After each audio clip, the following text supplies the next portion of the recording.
In 1943, the Pacific is a graveyard, and one-night mission could wipe out 300 men. Every soldier knows the odds are against them. Every step could be their last. Bullets, barbed wire, impossible cliffs. But behind the lines, one man is brewing something that could change everything. Not a gun, not a plan, a pot of liquid courage. Tonight, history will taste like fire. Let's start. It's 1943, somewhere in the Pacific Theater. And while most soldiers are checking their rifles and grenades before what everyone knows will be a suicide mission, one man is in the back stirring a pot of what looks like brown sludge. His name is Sergeant Tommy Morrison, and he's about to change the course of World War II with nothing but a wooden spoon and ingredients that would make a raccoon think twice. You see, everyone talks about the heroes of World War II, the pilots, the infantry, the generals making impossible decisions. But nobody ever talks about the guy who had to keep 300 hungry soldiers fed on rations that expired when Herbert Hoover was still president. Today, I'm going to tell you about the most unlikely hero of the Pacific War and how his secret recipe turned a doomed night raid into military legend. But first, let me paint you a picture of just how desperate things were getting. The year is 1943, and Allied forces are island hopping across the Pacific, trying to get close enough to Japan to end this war. Every island is a fortress, every beach is a killing field, and every meal might be your last. The Japanese aren't just dug in, they're practically part of the landscape at this point. Now, our story takes place on an island that I can't name because it's still classified, but let's just say it was somewhere between nowhere and certain death. The Allied command had identified a Japanese radar installation that was making their lives absolutely miserable. Every time they tried to move supplies or reinforcements, those radar dishes would light them up like a Christmas tree, and then the artillery would start raining down. The problem was location. This radar station was positioned on a cliff that jutted out into the ocean, surrounded by machine gun nests, barbed wire, and about 200 very motivated Japanese soldiers who had absolutely no intention of going home. The only way to approach it was through a narrow valley that turned into a shooting gallery the moment someone spotted you. Command had tried everything. Bombing runs were useless because the station was tucked too deep into the rock face. Artillery couldn't reach it because of the angle. A frontal assault would be suicide, and everyone knew it. The Japanese knew it too, which is why they'd gotten comfortable up there, probably playing cards and writing letters home, thinking they had the easiest assignment in the Pacific. That's when Colonel Morrison, no relation to our cook, came up with what he called either a brilliant plan or the stupidest idea since someone thought the Maginot Line was a good investment. He wanted to send a 300-man battalion on a night raid that would require them to climb up the backside of the cliff in complete darkness, navigate through a maze of defensive positions without making a sound, and somehow take out the radar station before anyone figured out what was happening. The mission brief was basically, climb a vertical rock face in the dark, sneak past 200 enemy soldiers without anyone coughing, blow up the most heavily defended position on the island, and try to get home before breakfast. Oh, and do it all while carrying enough explosives to level a city block. Even the most optimistic officers were calling it a 70% casualty mission, which in military speak means we're pretty sure most of you won't be coming back for dinner. The pessimistic ones weren't even bothering to give it a percentage. They were just making sure the replacement requests were already filled out. But here's where our story gets interesting. See, while the officers were planning routes and calculating ammunition loads, Sergeant Tommy Morrison was dealing with a crisis of his own. The supply ship that was supposed to bring fresh rations had been sunk 3 days earlier, and he was looking at feeding 300 soldiers with nothing but hardtack, canned mystery meat that might have been beef in a former life, and vegetables that looked like they'd been pickled sometime during the Spanish-American War. Now, Tommy Morrison wasn't your typical army cook. Before the war, he'd worked in his family's restaurant back in Chicago, the kind of place where the customers came for the food, not the atmosphere.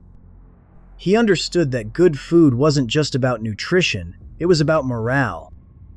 A well-fed soldier fights better, sleeps better, and doesn't spend his time complaining about everything, from the weather to the war effort. But more importantly, Tommy understood chemistry, not the kind they teach in school, but the practical chemistry of what happens when you combine certain ingredients under pressure. He'd learned it making stocks and sauces, but he was about to discover it had military applications nobody had ever considered. The night before the mission, Tommy was in his field kitchen, looking at ingredients that would have made a Depression-era soup kitchen feel sorry for him. He had some coffee grounds that looked like they'd been through a tornado, sugar that had turned into cement blocks from the humidity, and a collection of canned goods that didn't have labels because the labels had rotted off in the tropical heat. That's when inspiration struck, or maybe it was desperation. Tommy started mixing ingredients in combinations that would have horrified any chef with formal training. He took the coffee grounds and mixed them with cocoa powder that had been sitting in storage since Pearl Harbor.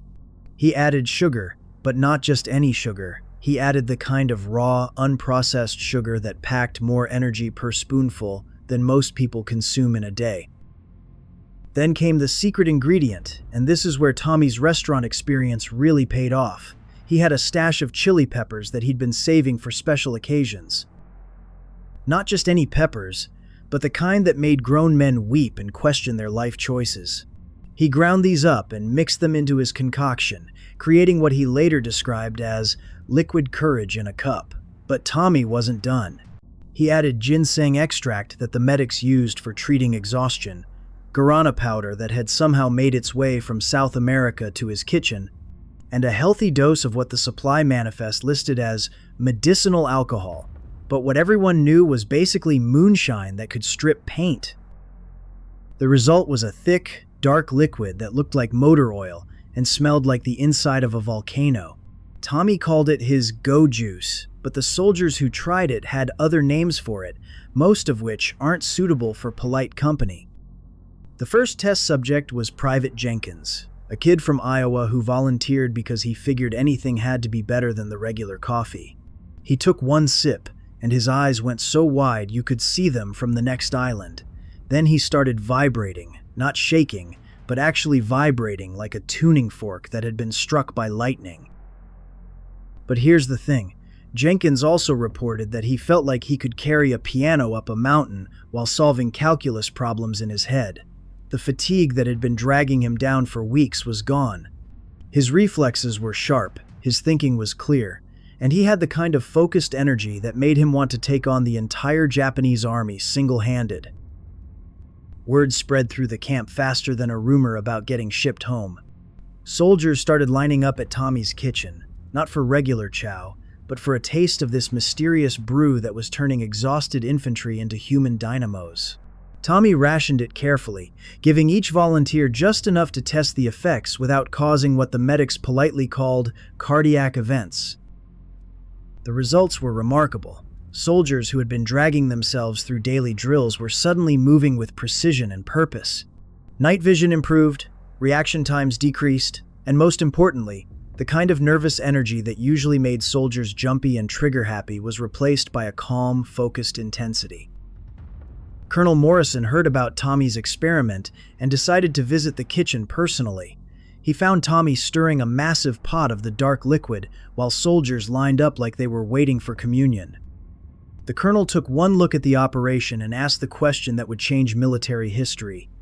"Sergeant, exactly how much of this stuff can you make?"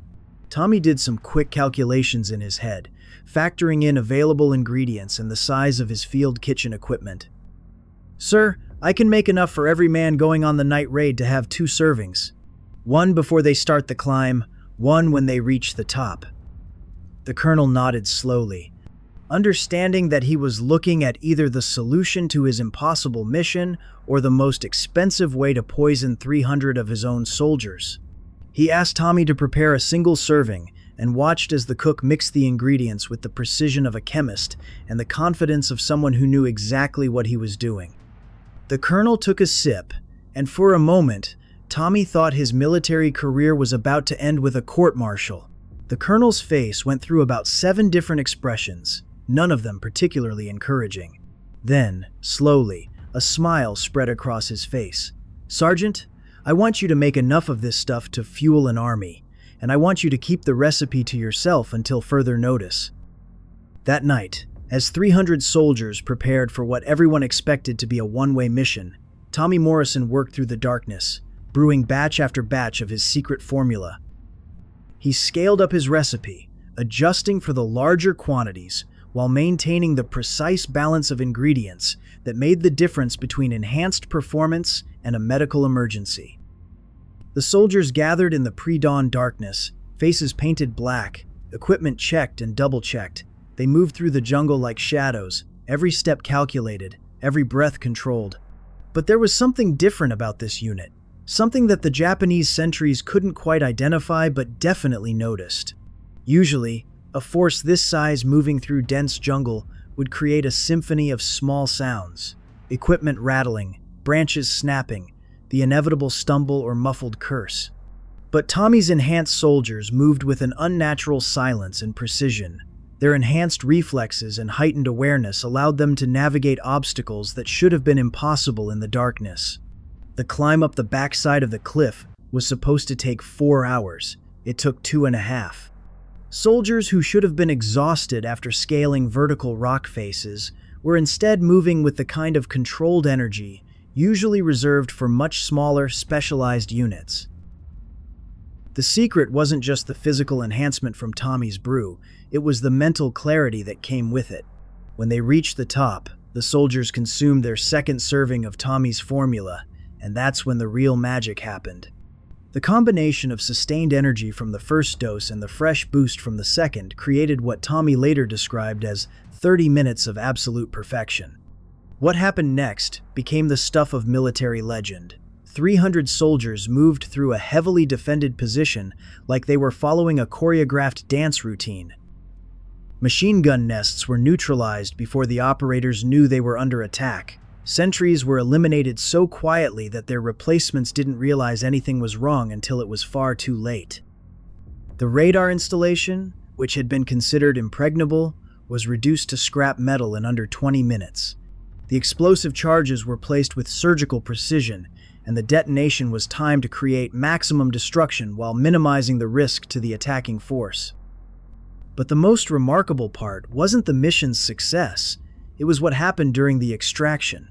Instead of the chaotic retreat that everyone had expected, the soldiers maintained their enhanced performance throughout the entire operation.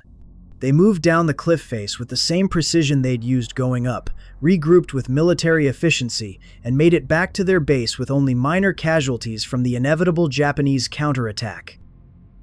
The after-action report filed by Colonel Morrison became classified material that wouldn't be released for decades. The official record simply states that the mission was successful and that innovative tactical approaches were employed, but the real story was told in the medical examinations that followed.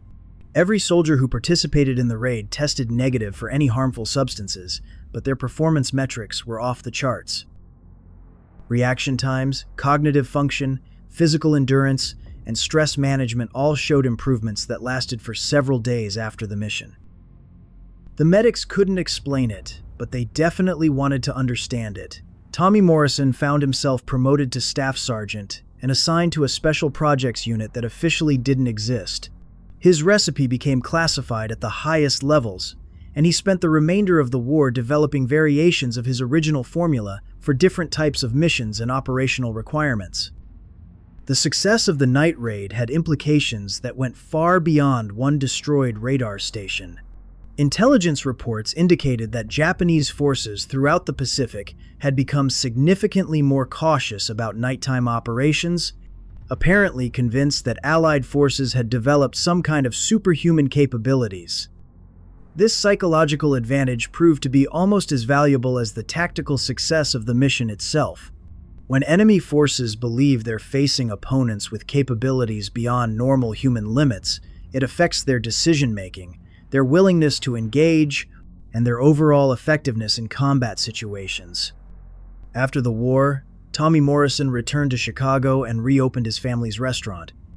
He never spoke publicly about his military service, and his secret recipe remained exactly that, secret. The official military records were sealed, And the few veterans who knew the full story kept it to themselves, understanding that some secrets are worth keeping. But Tommy's influence on military thinking continued long after the war ended. The concept of using nutritional enhancement to improve soldier performance became a standard part of military research and development.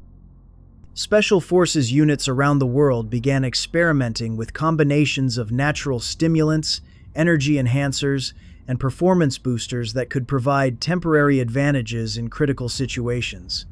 The modern military's interest in performance enhancement, from energy drinks designed specifically for combat situations to nutritional supplements that improve focus and endurance, can trace its origins back to one Army cook who refused to accept that feeding soldiers was just about keeping them alive. Today, Tommy Morrison's story serves as a reminder that innovation often comes from the most unexpected places, and that sometimes the difference between success and failure comes down to one person who refuses to accept that impossible. Situations require impossible solutions. The next time you're facing a challenge that seems insurmountable, remember Sergeant Tommy Morrison and his pot of liquid courage. Sometimes the answer isn't in the obvious places. Sometimes it's in the back of the kitchen, stirring a pot of something that looks like it shouldn't work, but absolutely does. Because at the end of the day, Tommy Morrison proved that heroes don't always carry rifles or fly fighter planes. Sometimes they carry wooden spoons and the absolute certainty that there's always a solution. You just have to be creative enough to find it.